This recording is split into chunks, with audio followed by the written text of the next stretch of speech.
मैं शिव सर एक बार फिर से आप लोग का बहुत बहुत स्वागत करता हूँ अपने YouTube channel gain knowledge technical में।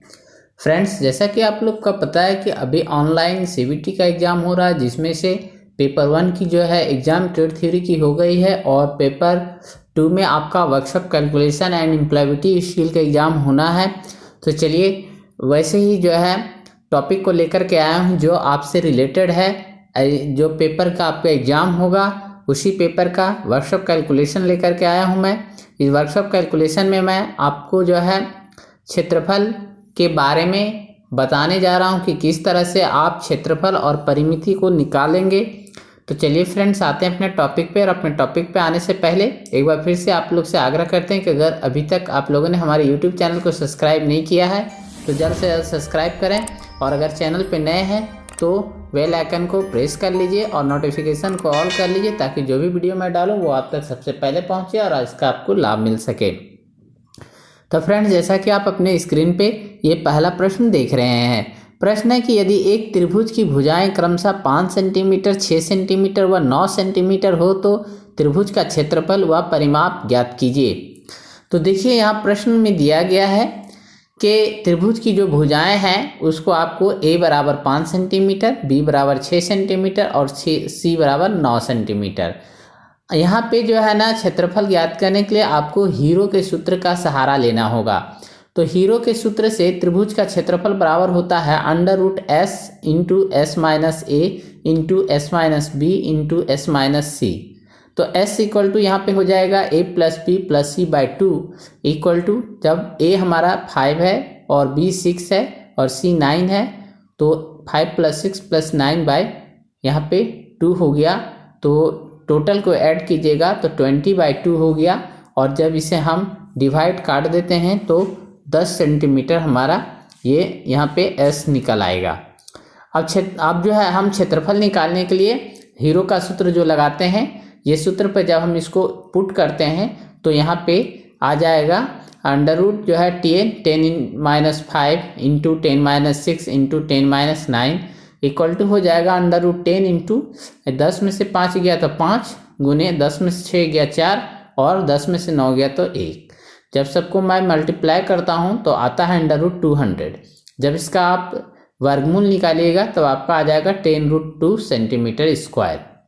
तो यहाँ पे क्षेत्रफल निकल गया।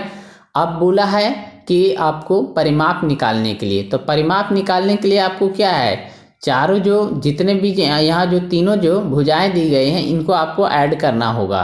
तो चलिए हम इसको ऐड कर लेते हैं। तो जब इसका परिमाप हम निकालेंगे तो A plus B plus C equal to 5 plus 6 plus 9 equal to 20 centimetre इसका परिमाप हो जाएगा।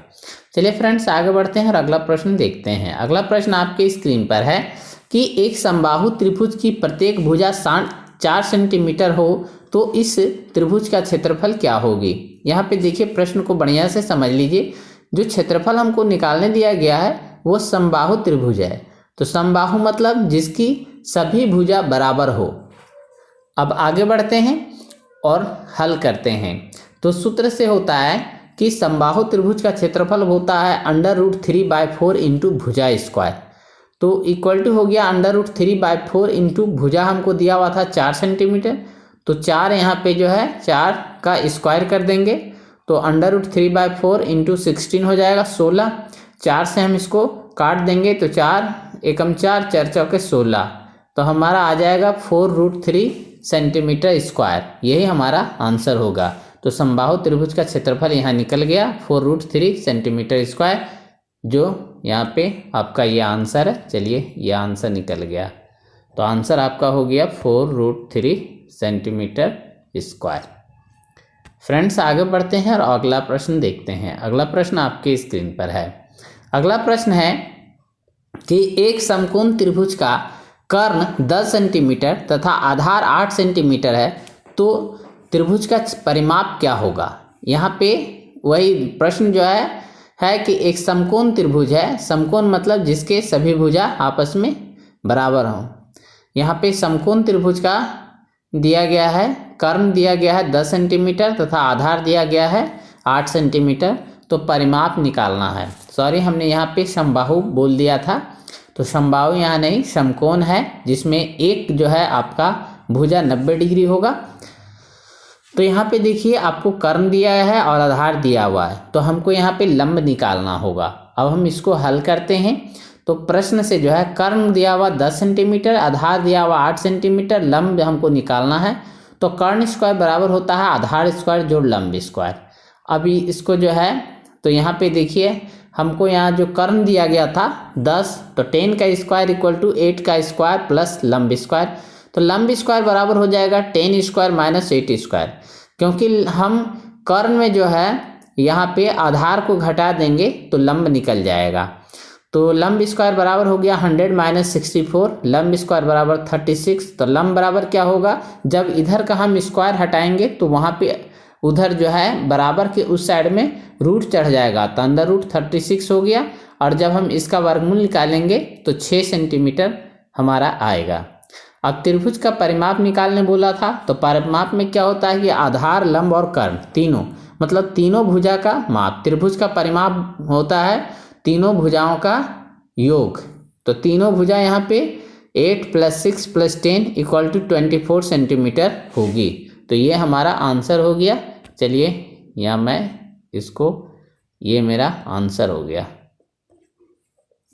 फ्रेंड्स आगे बढ़ते हैं और अगला प्रश्न देखते हैं।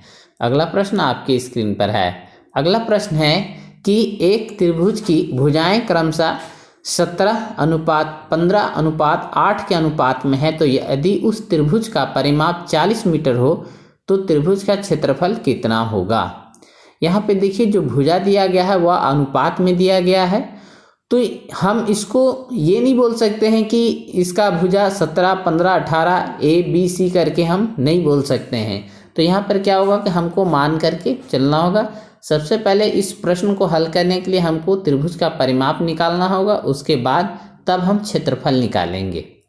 तो चलिए आगे बढ़ते हैं और देखते हैं। तो यहाँ देखिए त्रिभुज की भुजाएं अनुपात में दिया है, माना कि त्रिभुज की भुजाएं क्रमशः 17x metre plus 15x metre तथा 8x मीटर है। तो परिमाप जब हम निकालेंगे तो त्रिभुज का परिमाप बराबर होता है क्या, तीनों भुजाओं का योग। तो 17x plus 15x plus 8x बराबर 40x मीटर हो गया। अब देखिए प्रश्न में ही दिया गया था कि त्रिभुज का परिमाप 40 है, तो त्रिभुज का परिमाप बराबर 40 मीटर। तो 40x इक्वल टू 40 हो गया, x इक्वल टू 40/40। जब हम काट देंगे तो यहाँ पे 1 हो जाएगा। अब त्रिभुज का भुजाएं निकालने के लिए बोला, तो त्रिभुज का भुजाएं बराबर होगा 17x दिया हुआ है, मतलब 17 × 1 equal to 17 metre. 15x 15 × 1 equal to 15 metre और 8x बराबर 8 × 1 इक्वल टू 8 मीटर। यहाँ त्रिभुज का कर्ण सबसे बड़ी भुजा 17 मीटर होगी, तो 17 का स्क्वायर बराबर, मतलब कर्ण स्क्वायर बराबर क्या होता है, लंब स्क्वायर जोड़ आधार स्क्वायर। अर्थात त्रिभुज का ये जो त्रिभुज दिया हुआ है ये समकोण त्रिभुज होगी।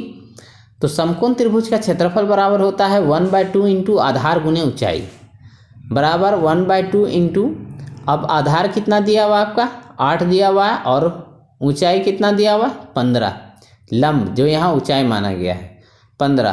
तो जब हम इसको काटते हैं 2 × 1 = 2 और 2 × 4 = 8, मतलब 2 × 1 = 2, 2 × 4 = 8 कट गया, तो 15 × 4 = 60 मीटर स्क्वायर यहाँ हमारा ये निकल गया।